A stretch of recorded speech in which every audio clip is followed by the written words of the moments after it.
Welcome to our program, General Trinquand. Good afternoon. Thank you for inviting me.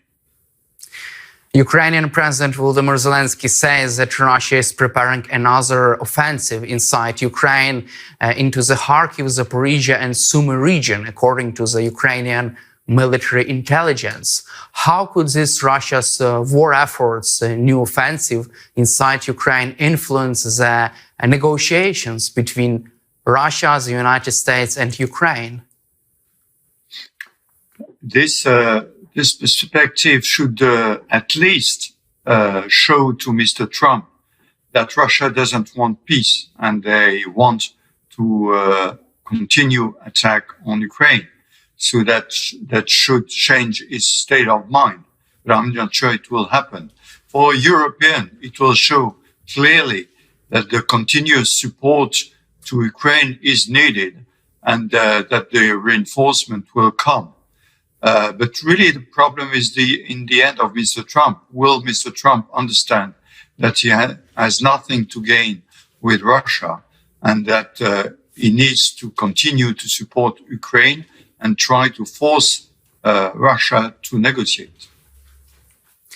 And also, let's cover recent statements from Donald Trump. US President Donald Trump says that he's angry at Russian dictator Vladimir Putin because he doesn't want to make a deal and he would like to decapitate Ukrainian government by enforcing UN administration to govern Ukraine. What is your reaction to such statement from US President Trump, and does this give a hope us that Trump can turn against Vladimir Putin someday because Putin is delaying negotiations? It's very difficult to have a commentation on what Mr. Trump is saying. We should wait for the next time he's speaking because he's changing his mind very often. Apparently, he was upset by Russia, but just afterwards, he said that he was upset by Ukraine too, because as you know, the agreement on minerals and different markets in Ukraine was not accepted by Mr. Zelensky, because of course, what Mr. Trump is asking is impossible if you are a part of Europe. In Europe, the market should be open and there will be a competition between different companies. Mr. Trump is asking for monopoly on this mining. So I think that we will see in the next 24 hours what will be the answer from Moscow and what will happen if Moscow say nothing or react and continue to attack. But really, we need to be careful about all the statements made by Mr. Trump, because usually they don't last more than 24 or 48 hours. Also, US has agreed with Russia to a partial ceasefire in the air and at sea. How can you assess Russia's violation of this partial ceasefire deal in the air and at sea? Do you see this as another humiliation for Donald Trump? Yes, certainly, because in fact, nothing was signed. There is no agreement from the Russian. As soon as they say that they agree with the ceasefire, they put conditions behind that. So the conditions were not accepted. So in my point of view is that currently there is no agreement. And for Mr. Trump, it's a problem because he wanted to solve the problem very quickly. And he just realizing that with Mr. Putin, it will not be easy to go fast. Also, let's cover French President Emmanuel Macron's initiative on deploying French troops to Ukraine as well as British troops. Is this idea still on the table? Because Russia declines this initiative. Russia is opposed to such a deployment of peacekeeping force to Ukraine. Is it still on the table? I'm speaking to Ukrainian. Do you think that you have to ask Russia about what you want to have in your country? I don't think so. You are an independent country. You don't have to ask Moscow about that. Of course, if these troops were committed on the ground in Kursk or Zaporizhia, it will be different. But that's not the French proposal. The French proposal is that first we support Ukraine in the current battle. Secondly, we help to build the future army of Ukraine. Third, we deploy European troops in other parts of Ukraine if there is a major attack from Russia, meaning that deployment could be in Odessa, in Kiev, in Dnipro, in Lviv, but not in the front line. So I think that really we will see what will happen, but we don't have to ask Mr. Putin the authorization to deploy support for Ukraine. Do you feel that France and the United Kingdom ready to deploy troops to Ukraine without Russia's green lighting this? I think that, during this week, you will have a military team coming in Ukraine to assess the situation with the Ukrainian headquarters. That's the first bit. So what is needed? Secondly, what Europeans are able to do. Very few countries are able to deploy troops like that. France is able to do that. United Kingdom is partially in the position to do it. But at the end, if we need 40,000 troops and France is proposing 10,000 troops, there is a big gap. And so there will be no deployment. So we are currently on the planning process, and let's wait for the military planning process instead of commentary coming from journalists and other people who don't know the matter. And also, French President Emmanuel Macron suggested that this mission could be conducted under the UN umbrella. What is your assessment of such idea to conduct this mission under the United Nations umbrella? This is a different matter. Mr. Macron was speaking about controlling the ceasefire on the front line, meaning that if you have a UN resolution, it means that the Russians have accepted that because it passed through the Security Council. And so this is a way to obtain an agreement from Russia. Now, the means to deploy on the ground to monitor the ceasefire is a different matter. It will be asked to the Secretary General of the UN, and probably it will be a very light way of keeping the peace, a ceasefire on the front line. But really, my point is currently that Russia doesn't want a ceasefire. So we can discuss as long as we want. There is currently no agreement on that. And also, do you expect the French Air Force to patrol air over Ukraine? Because there have been lots of discussions about the possibility of establishing a sky shield over Ukraine to properly patrol a demilitarized zone, front line, and also observe and check the implementation of ceasefire deal. There is not such a thing like a sky shield for Ukraine. It's impossible. We are not in Israel with a very small country. We are in a very large country where sky shield is really impossible. What can be done is to help Ukraine in fighting against the drones and the missiles who are coming. That's where the Mirage 2000, for example, are helping Ukraine. That's where probably some sort of help in Ukraine is useful. But don't dream about the sky shield. It will be impossible. How do you see the next French government decision toward supporting Ukraine? What should be the main focus of French government right now, from your perspective, at this stage of war? Last week, it was put on the table, the proposal by France to provide 2 billion euro equivalent of equipment, and that is starting now. That's the first way of helping Ukraine in the current fight. The second phase is to help Ukraine to organize its defense for the future, meaning after the ceasefire.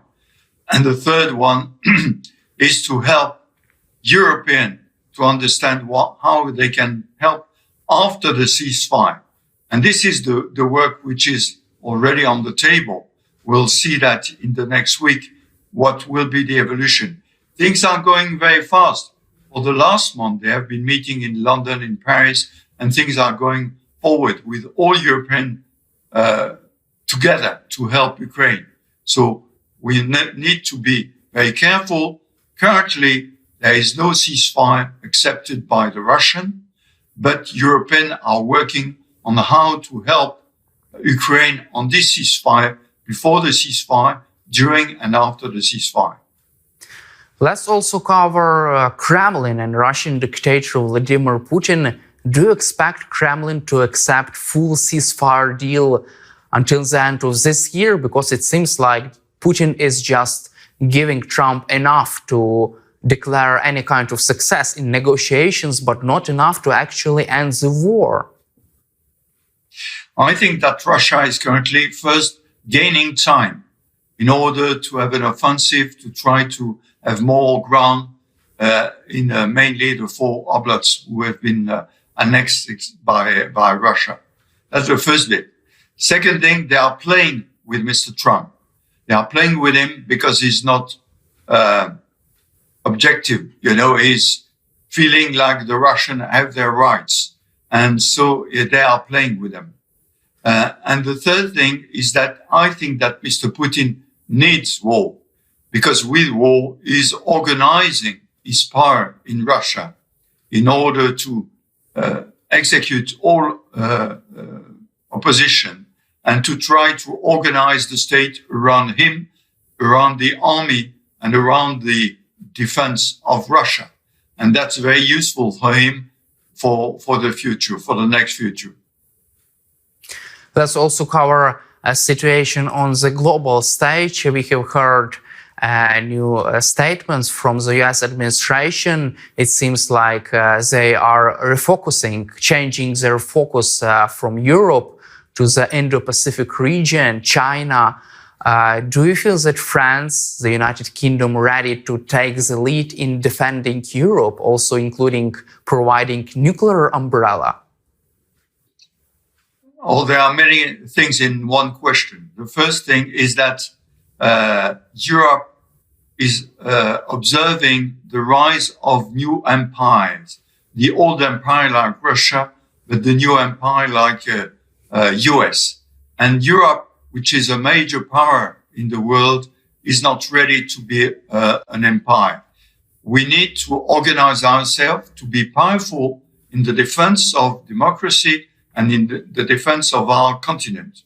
And this needs to be organized because many European countries are not ready for that.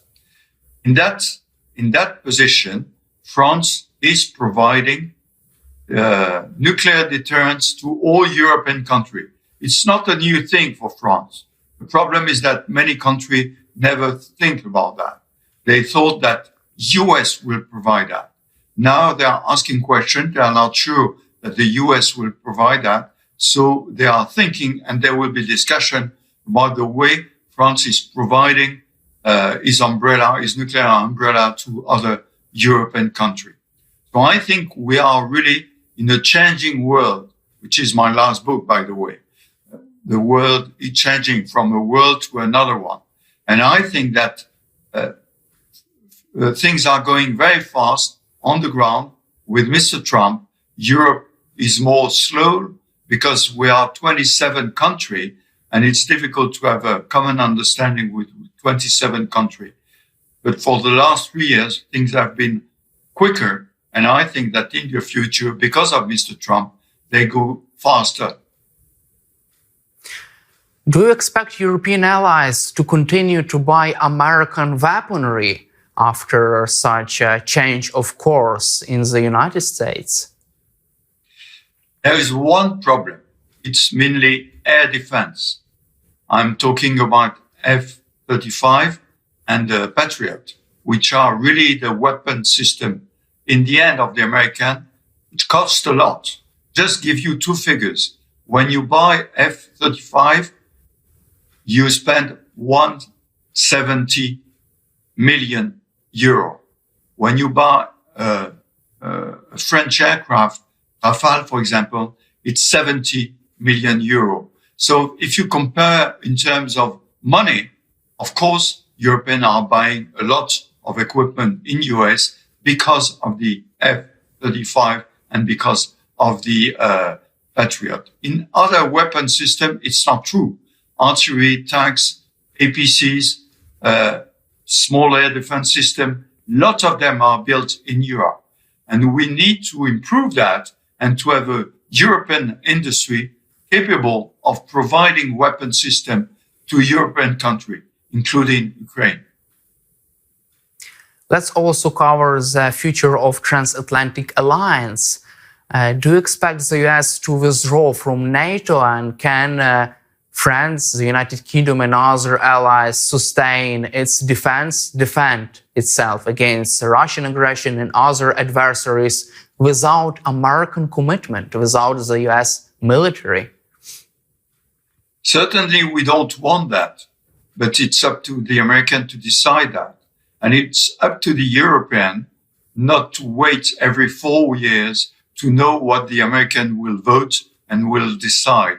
That's why the European needs to be more autonomous and to build the way to defend Europe. I just remind you that Europe is the third economical power in the world. Europe is defending altogether, spending altogether 300 billion euro in defense. It's a huge amount of money. The problem is organization. And it's time for Europeans to realize that they have to organize themselves in order to be able to defend themselves. Do you support the idea of creating a European army? I'm not supporting a European army. I'm supporting a European defense by European country, which all have their own army, national army, which could be organized to defend Europe. Like NATO is organized. It's not an army, NATO. It's an organization with national army.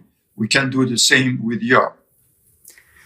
And recently, US Vice President J.D. Vance has visited Greenland and said that the US would take control over this island. What is your reaction to such policy of the United States? For Mr. Trump, everything can be bought. That's why he wants to buy Greenland, not for defense security, but for minerals mainly. And the problem is that Greenland is occupied by only 60,000 people.